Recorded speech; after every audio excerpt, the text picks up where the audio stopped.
Tanzania की महिला तानाशाह को सैनिक अधिकारी ने लाइव टीवी पर पकड़ लिया।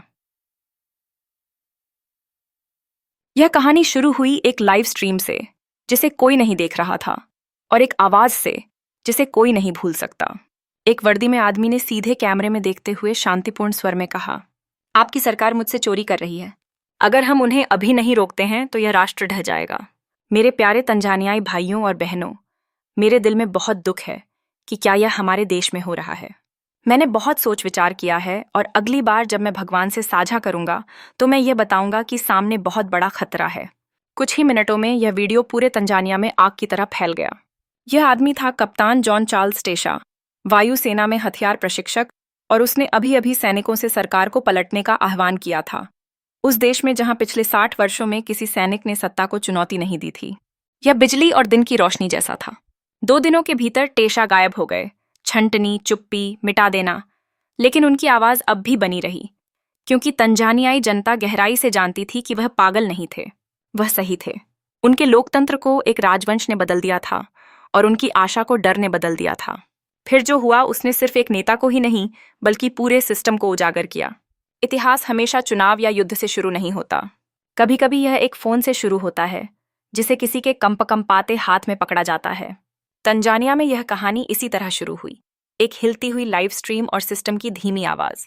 एक आदमी वर्दी में सीधे कैमरे में देख रहा था, शांत, संयमित, गुस्से में, लेकिन जोर से नहीं। आपकी सरकार आपसे चोरी कर रही है। अगर हम उन्हें अभी नहीं रोकते तो यह राष्ट्र ढह जाएगा। यह अक्टूबर 4, 2025 की एक शांत शनिवार की दोपहर थी। ऐसा समय जब बाजार सुस्त होते हैं और लोग जाम में अपनी जगह खोजते हैं।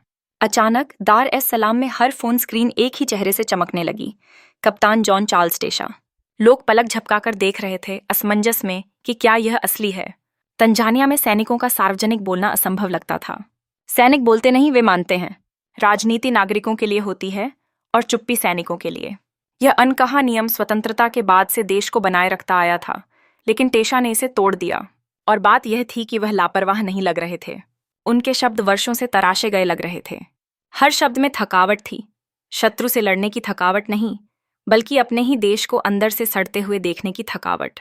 कुछ ही मिनटों में लाइव स्ट्रीम हर जगह फैल गई, टिकटॉक, व्हाट्सएप, इंस्टाग्राम। तंजानियाई लोग इसे धर्मग्रंथ की तरह साझा कर रहे थे। वे किशोर जो कभी राजनीति में रुचि नहीं रखते थे, वे इसे दोहराकर पढ़ रहे थे। यहां तक कि सरकार के चुप समर्थक भी इसे 2 बार देख रहे थे, क्योंकि गहराई से उनके स्वर में कुछ ऐसा था जो असली लग रहा था। अधिकारी इसे मिटाने की कोशिश कर रहे थे, लेकिन जो लोगों ने याद कर लिया उसे मिटाया नहीं जा सकता। यह वीडियो अब सीमा पार कर चुका था, नैरोबी, कंपाला, रुआंडी और लुसाका तक। यह सिर्फ तंजानिया की कहानी नहीं थी, यह अफ्रीका की कहानी बन गई थी। 2 दिनों के भीतर वायुसेना ने घोषणा की कि टेशा को आदेश की श्रृंखला का उल्लंघन करने के लिए छंटनी दे दी गई है। बस, कोई गिरफ्तारी नहीं, कोई प्रेस कॉन्फ्रेंस नहीं, कोई और जानकारी नहीं। वह गायब हो गए, जैसे कि वही छायाएं जिन्होंने वह चेतावनी दी थी उन्हें निगल लिया हो। लेकिन चुप्पी इसे मिटा नहीं सकती थी। यह देश में और भी गूंज गया। अफवाहें बढ़ीं, टेशा कहाँ हैं? कुछ लोग उन्हें लापरवाह कहते थे, कुछ हीरो कहते थे, और सरकार की चुप्पी ने उन्हें किंवदंती बना दिया। 60 वर्षों तक तंजानिया की सेना ने राजनीति से दूरी बनाई थी। अब वह रेखा पार हो गई थी, और कोई नहीं जानता था कि आगे क्या होगा। टेशा का काम सिर्फ अवज्ञा नहीं था, यह निदान था। वह कह रहे थे कि जो हर कोई जानता है लेकिन बोलने की हिम्मत नहीं करता, वही सच है। सरकार अब लोगों की सेवा नहीं कर रही थी, बल्कि अपनी खुद की सेवा कर रही थी। उस पल ने सिर्फ एक नेता को उजागर नहीं किया, बल्कि एक पूरी स्थिरता का भ्रम उजागर किया। तंजानिया, पूर्वी अफ्रीका का मॉडल लोकतंत्र, अचानक नाजुक लगने लगा।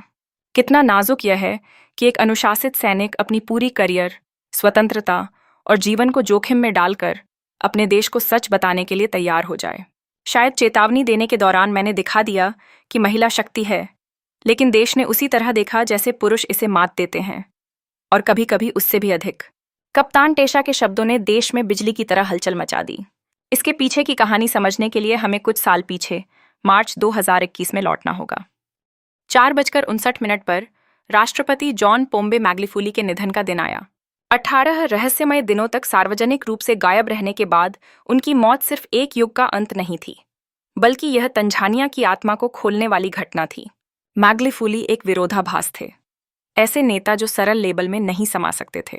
उनके समर्थकों के लिए वह आदमी थे जिन्होंने विदेशी कंपनियों के खिलाफ लड़ाई लड़ी, तंजानियाई हाथों से सड़कें बनाई और पश्चिम से कहा कि अगर मदद शर्तों के साथ आती है तो वह स्वीकार नहीं करेंगे।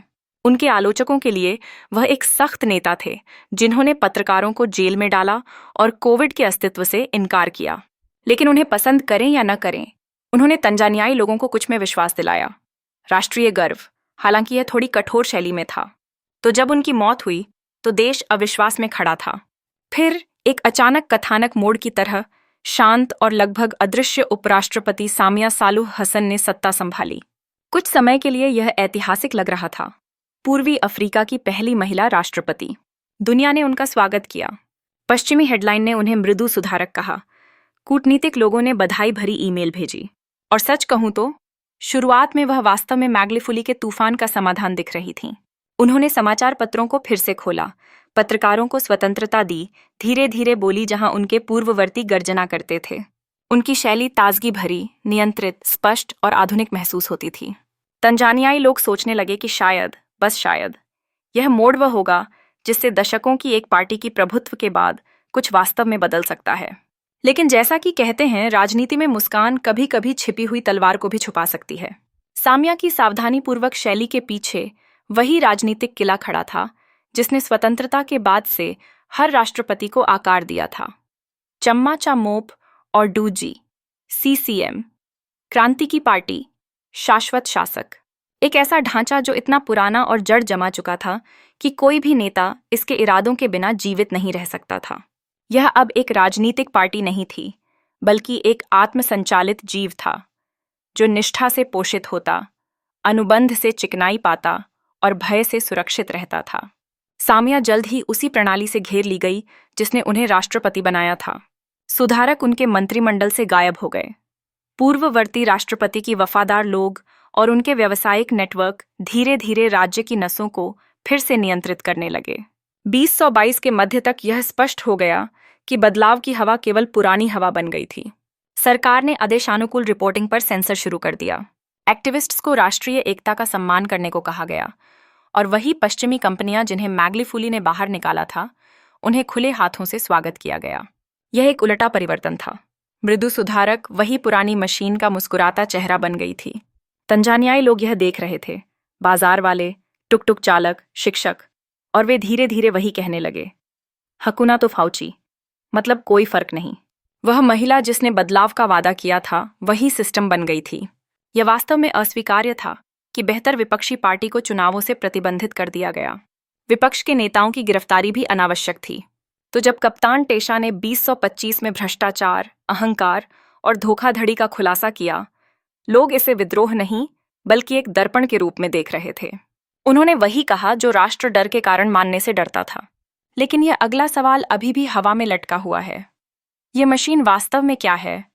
यह CCM जो हर उस नेता को निगल जाती है जो बदलाव की हिम्मत करता है।